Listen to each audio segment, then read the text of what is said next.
Assalamualaikum warahmatullahi wabarakatuh. Sebelumnya saya ucapkan terima kasih kepada ibu bapak sekalian. Suatu kebanggaan bisa berbicara di hadapan guru saya, teman-teman saya, dan mudah-mudahan pertemuan kita hari ini membawa kebaikan seperti itu. Di antara 7 jurus BK yang sudah kami dapatkan, kita hanya mengaplikasikan 2 jurus. Pertama, seperti yang Tadi sampaikan tadi, tentang kenali potensi. Kemudian kita pilih jurus lainnya, yaitu jurus 3, tumbuhkan resiliensi.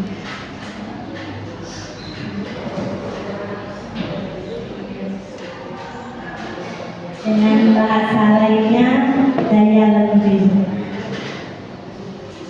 Bapak Ibu sekalian, waktu kita mendapatkan materi secara tatap muka, kita menggunakan metode ARKA. Jadi aktivitas dulu yang dihubungkan dengan konsep, kemudian dari aktivitas ke refleksi, kemudian disampaikan konsepnya, dan terakhir aplikasi. Kami diberikan waktu untuk membuat kelompok waktu itu, kemudian mungkin kita tidak perlu dikelompokkan di sini, mungkin ya. Saya hanya membagikan pengalaman saya itu. Jadi membuat kelompok, kemudian ibu bapak tahu kartu apa ya, kartu domino, kartu uno gitu, dikasih gitu, dibikinkan menara dari kartu tersebut. Nah, karena ternyata dari kalau maaf saya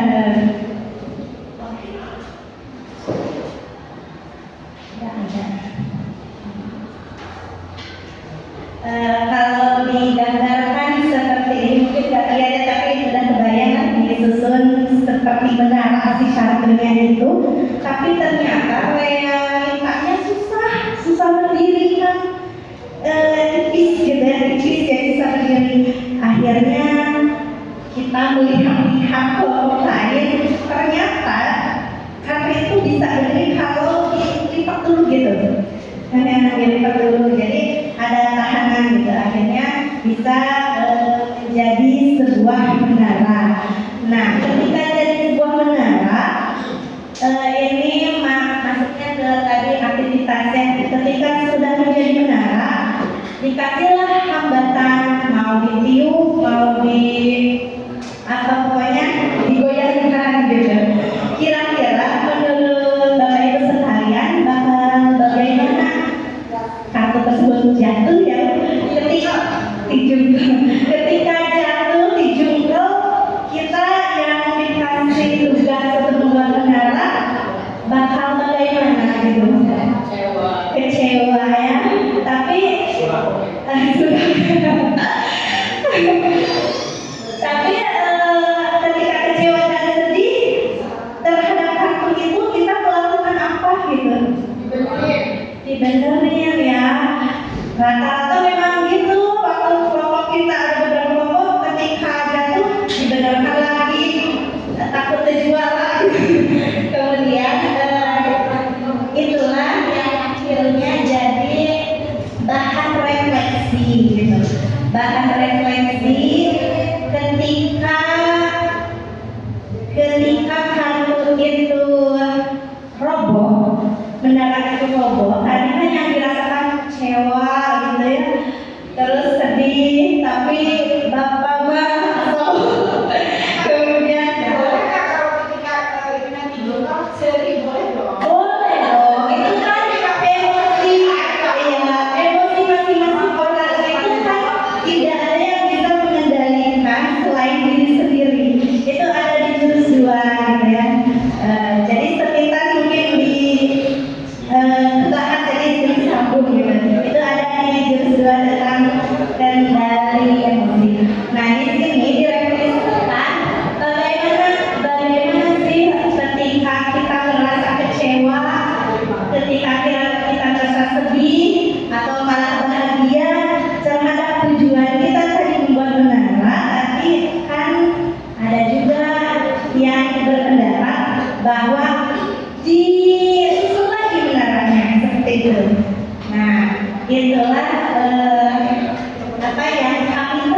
lakukan di sekolah kepada anak-anak, mulai kalau saya itu melalui hak kopi, disusun piramida hak namanya. Kemudian ketika anak lagi nyusun, saya lempar-lemparkan bola. Ketika saya lemparkan bola, dia nyusun lagi gitu. Jadi jenis aktivitasnya berbeda-beda tergantung dari kemauan kita, tergantung dari materi yang mau disampaikan pula gitu. Nah, di sini kemauan untuk menyusun kembali itulah yang disebut daya lenting atau resiliensi. Kemudian ya kita hubungkan dengan kenyataan hidup kita di keseharian kita.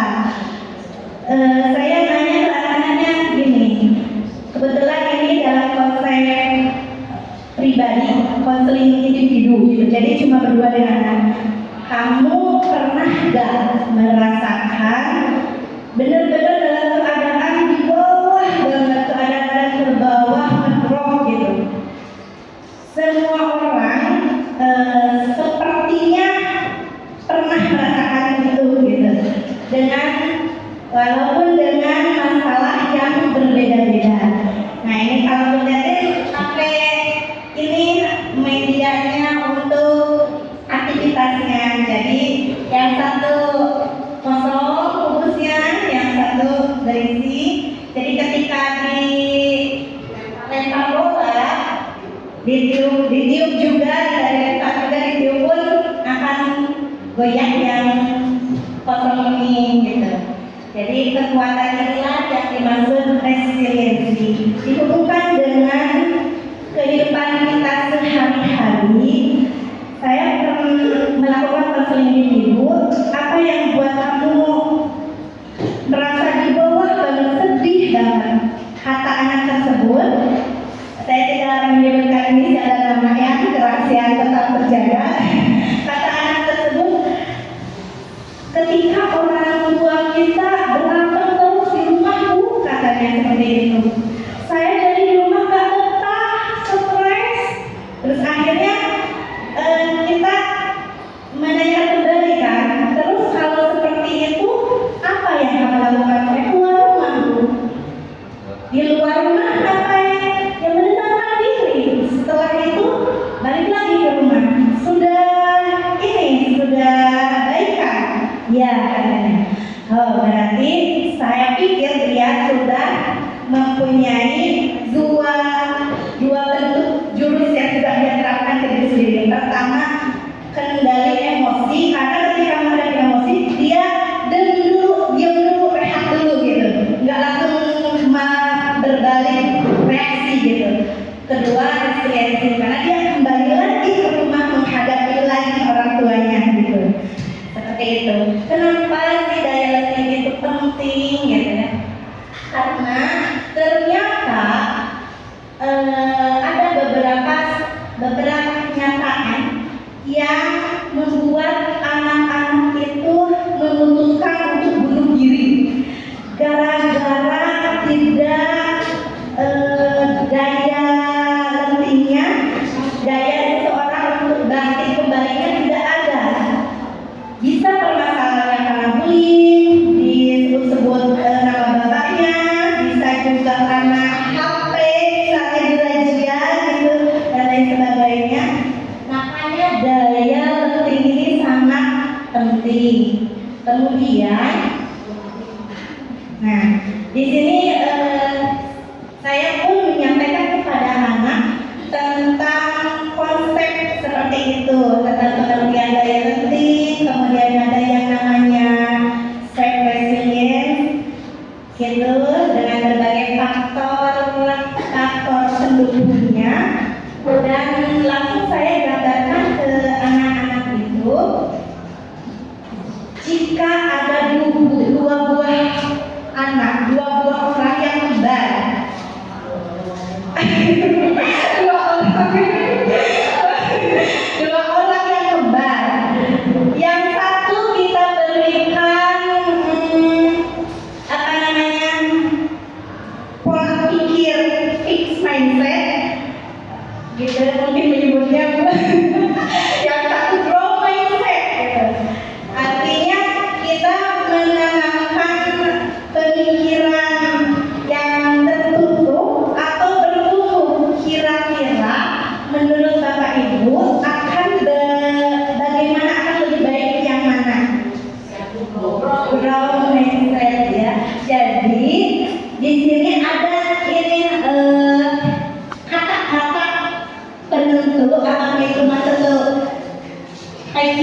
mindset atau growth mindset. Seperti misalnya saya menemukan kesuksesan pada anak.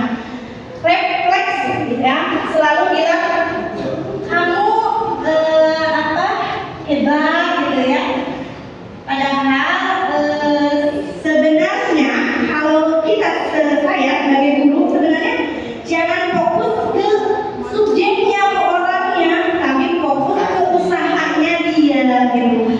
Kamu bisa sukses seperti ini karena kamu banyak berlatih misalnya. Jadi itu.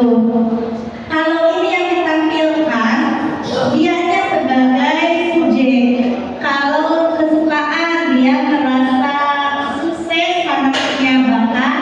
Kalau yang pro mindset pasti saya sukses kalau saya berusaha. Dan lain sebagainya termasuk kegagalan. Kalau yang fixed mindset saya nyerah. Sepertinya yang tadi bahagia mau nyerah tapi senyuman ya Pak. Saya nyerah kalau fixed mindset. Kalau growth mindset coba lagi gitu. Kemudian kalau di kesulitan saya tidak bisa, kalau yang growth saya belum bisa. Nah ini jujur saya pun suka bingung bagaimana menyampaikan ke anak supaya kalimat yang tersampaikan adalah growth mindset. Jadi kadang sembari konseling, sembari beliau lagi dilihat lagi materinya gitu. Dan kami juga di pelatihan itu diberikan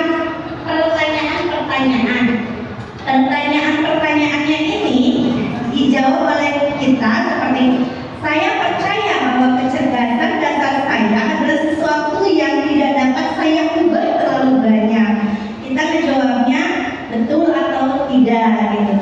Dan banyak lagi pertanyaan itu contoh pertanyaan yang menentukan apakah pola pikir kita termasuk fixed mindset atau growth mindset.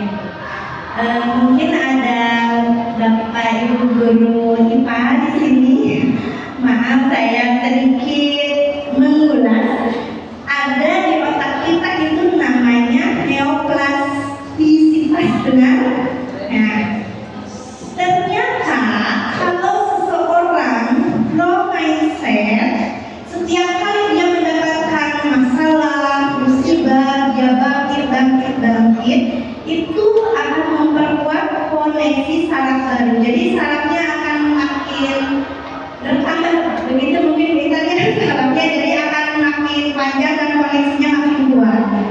Itu secara kontak dengan mata. Kemudian jika ada kelas A dan kelas B, yang kelas A misalnya kita melakukan ujian, dipuji karena memang bagus. Kelas B bagus juga, tapi kita memberikan dukungan bukan pujian. Kira-kira menurut Bapak Ibu akan lebih baik mana gitu antara kelas A dan kelas B? Dukungan ya. Seperti tadi misalnya ke kelas A kamu hebat, tapi ke kelas B kamu sudah bekerja keras, kamu layak mendapat prestasi itu gitu. Terus dukungan lainnya seperti kalimat fokus ke subjeknya. Kamu, kalau kita biasanya saya ini kesalahan saya sering terjadi. Biasanya kalau anaknya pintar langsung ibu bangga pada kamu. Padahal itu masuknya ke ranah ujian yang akan meninabobokan gitu ya, istilahnya akan mematikan daya resiliensi tadi, daya letih tadi. Jadi seharusnya saya berbicaranya kamu pasti bangga terhadap dirimu sendiri. Jadi yang dijadikan subjek itu bukan kita, tapi anak itu sendiri gitu.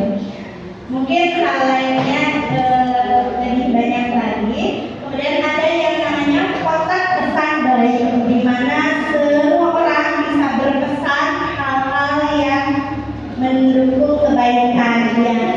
Tapi tidak juga berbentuk kotak, mungkin bisa berbentuk lembaran dimani dan lain sebagainya. Kemudian dalam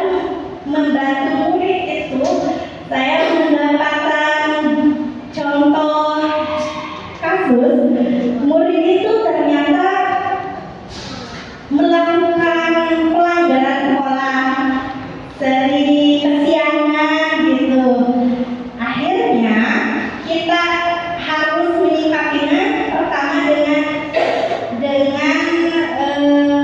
metode, kalau kita diajari waktu itu metode burger gitu. Jadi di atasnya ada roti, di tengahnya ada daging, dan lain-lain, di bawahnya roti kembali.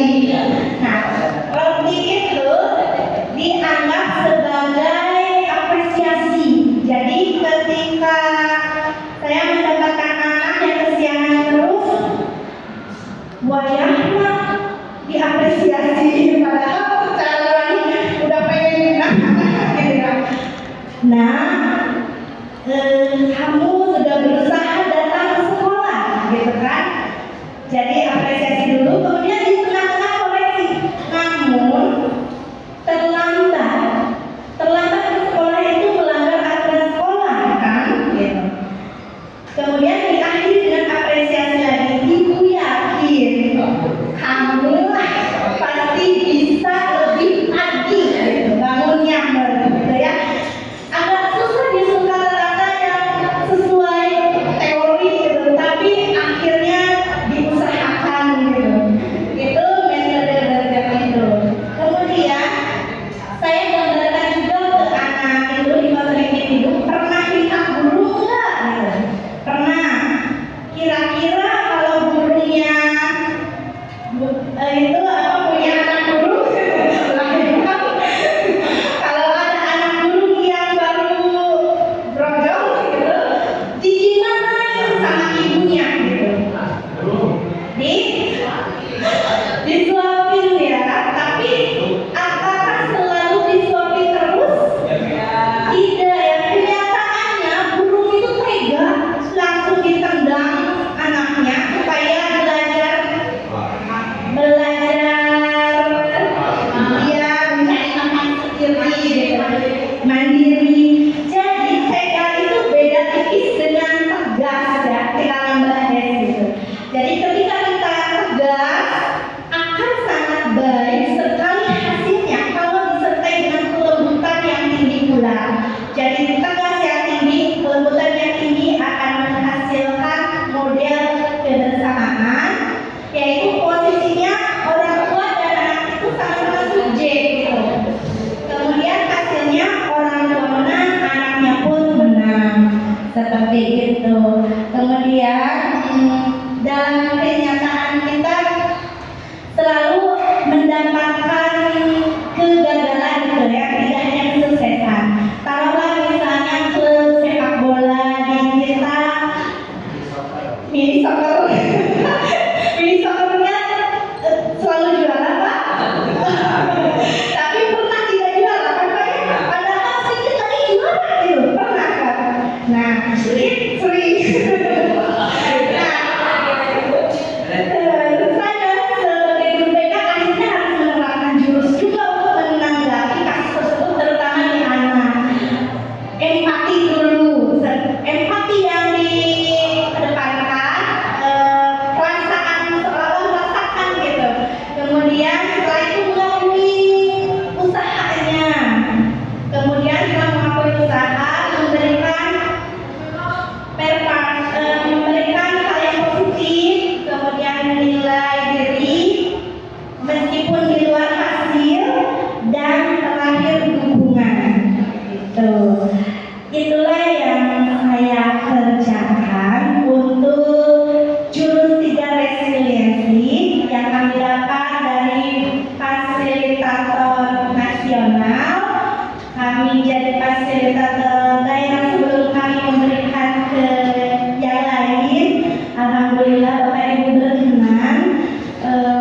Kemudian ini pula yang kami terapkan melalui konseling individu di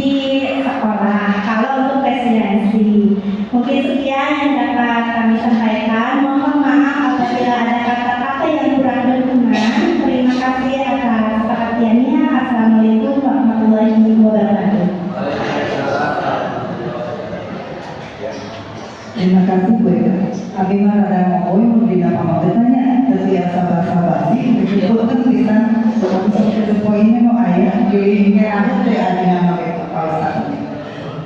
Mungkin itu paparan dari kami. Kebetulan kami hanya dua tugas yang harus kami sampaikan. Dan yang sebelum kami sampaikan tentang kolaborasi, mungkin dari rekan kami yang akan menambahkan, kalian ada yang akan disampaikan.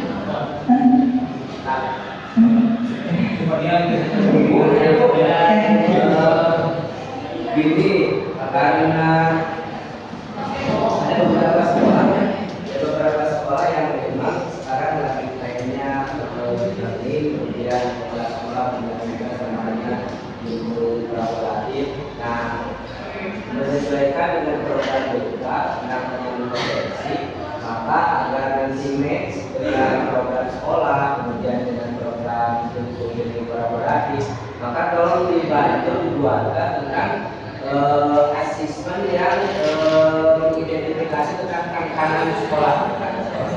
Dibuat asesmennya dulu, nanti kita akan berusaha bareng dengan kepala sekolah dan juga tim TKS. Jadi sudah kami rancang juga bersama ini agar nyambung, maksudnya jadi kolaboratif antara BEMSA, kepala sekolah, kemudian para PKS untuk merumuskan tentang itu sehingga kita tahu program apa yang cocok di sekolah kita agar tantangan ini bisa diselesaikan. Minimalisir. Terus yang terakhir, ini karena ini bukan tugas kita saja, tapi tugas kita bersama. Berarti kita harus membuat atau sering menunjukkan atau sering memberikan informasi kepada guru. Mudah-mudahan nanti kelas mendukung tentang kesehatan mental seorang guru berdasarkan kondisi sekarang dan juga menangani anak yang seperti sekarang ya, sangat luar biasa gitu. Nah, ini nyambung juga dengan deep learning, kemudian informasi kolaboratif, 7 jurus DKS ini sangat bagus untuk diterapkan di sekolah kita. Itu mungkin saya terima kasih. Itu yang kami harapkan sebetulnya dari paparan yang akan kami sampaikan. Kenapa kita mengambil mengenai potensi, kenali potensi, dan kami ngambil jurus resiliensi. Nanti plusnya kolaborasi ini mungkin Pak Haji yang kami harapkan. Dengan yang sudah Pak Haji sampaikan itu. Apa sih tantangan kita, kan? Anak dan kita pasti ada banyak tantangannya. Dan apa nanti itu yang akan kami sodorkan tadi Bapak Haji untuk sekolah. Mungkin kedepannya kepala sekolah dan rekan-rekan bisa mengimbangi apa keinginan atau kondisi situasi dari anak kita. Mau dibilang baik, anak kita baik karena potensinya juga dari alam yang baik gitu ya.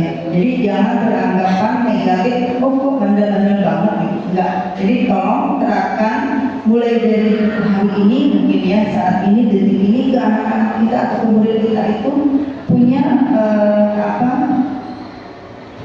pemikiran atau pola pikirnya ke growth mindset gitu ya. Jadi jangan mematikan pola pikirnya, tapi kita harus berikan kelebihan dari pemikiran anak tersebut. Begini. Baik, sebenarnya masih ada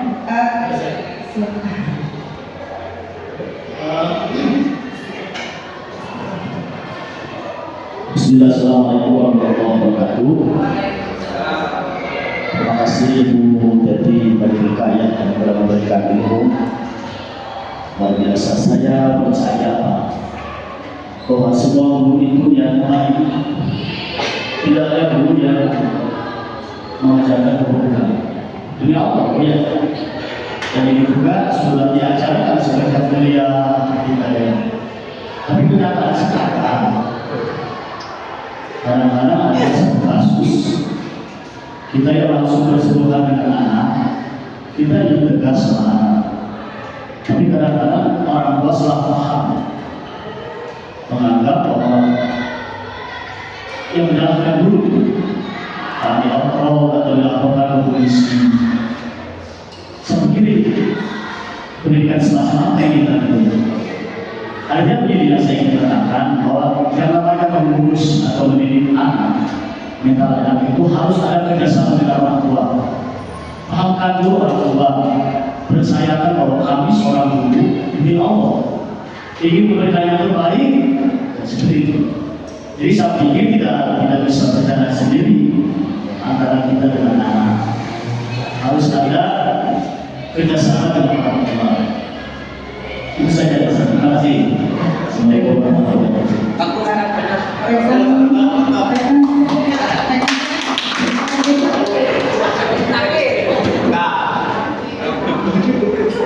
Assalamualaikum warahmatullahi wabarakatuh. Mungkin saya keluar dari materi ini, tapi ini jauh-jauh hari saya sudah laksanakan 2 tahun yang lalu untuk pemahaman gaya belajar. Sebenarnya kami dari BK sudah melaksanakannya, tinggal menampung kebijakan dan melaksanakannya, nanti hasilnya bisa disampaikan ke wali kelas dan ke guru mapal yang mampu. Jadi untuk tes gaya belajar, maaf teman-teman yang bisa kami sampaikan itu hanya 3 audio listener sama kinestetik. Padahal ada satu lagi yang tidak ada dalam tes, yaitu dan mengetik atau berbahasa. Jadi pada saat ini makasih dari mobil kita, mungkin itu saya benar-benar ingin menyampaikan ulang mahal-mahal saya beri aplikasi dipakai itu benar saya sakit hati iya kurang lahu soal dipakai itu kurang kan ya kasih udah curhat ya Assalamualaikum warahmatullahi wabarakatuh. Ya, Bu Sumi mau ada yang disampaikan? Yang gaya belajar sudah ada, yang asesmen ada tantangan yang belum dibuat. Kalau asesmen mungkin ITP yang senior pun dari Bu Sumi yang lebih paham. Saya agak tapi gini Pak Haji ya sama teman-teman di kami itu udah lengkap Sebenarnya udah lengkap. tes gaya tes kepribadian ada tes kepribadian tes ini ya tes gaya belajar ada tes karir mau pakai ilmu bakat boleh mau pakai aplikasi amas boleh mau pakai apa 4E boleh mau pakai aturan kayu seperti itu kalau saya maaf yang mana kali sehingga pihak sekolah yang berkompeten mau memperdayakan yang mana itu aja. Sebenarnya dari tiap guru yang sudah yang jadi yang busuri ya itu aja. Terima kasih.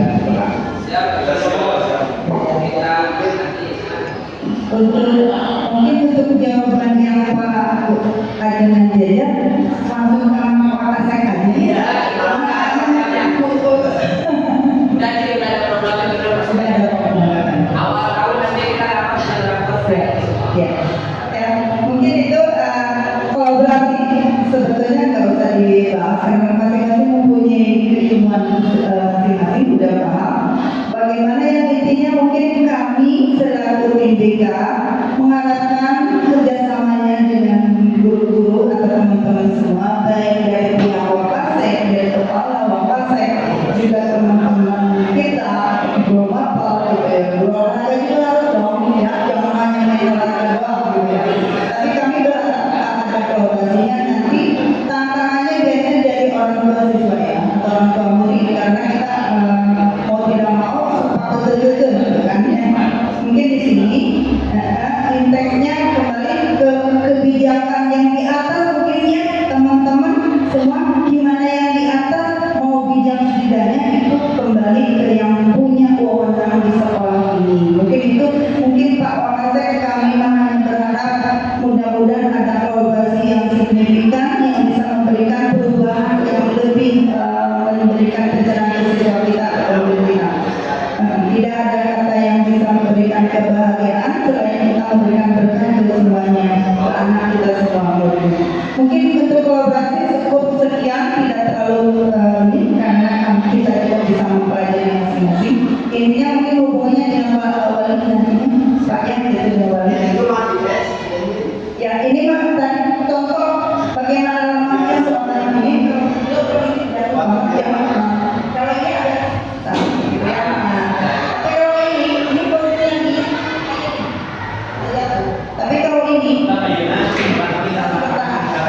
Nah itu perbedaannya. Mana yang kuat merahnya berarti harus ada kondisi gitu ya. Perbedaannya. Kalau yang lain ini jatuh semua. Ya. Itu hanya sekedar contohnya. Mungkin terima kasih kehadiran teman-teman semua. Alhamdulillah. Mudah-mudahan kehadiran teman-teman semua memberikan suatu solusi kepada kita semua juga dan memberikan keikhlasan kepada kehadiran teman-teman menjadikan pahala dan balasannya bukan dari kita, mungkin dari Allah Subhanahu wa taala. Amin ya rabbal alamin. Alhamdulillah pertemuan atau berbagi praktek baik ini sebagai implementasi job training kami 7 jurus BK hebat bisa terrealisasi dan terima kasih atas partisipasi semua. Alhamdulillah akhiri dengan kata wassalamualaikum warahmatullahi wabarakatuh.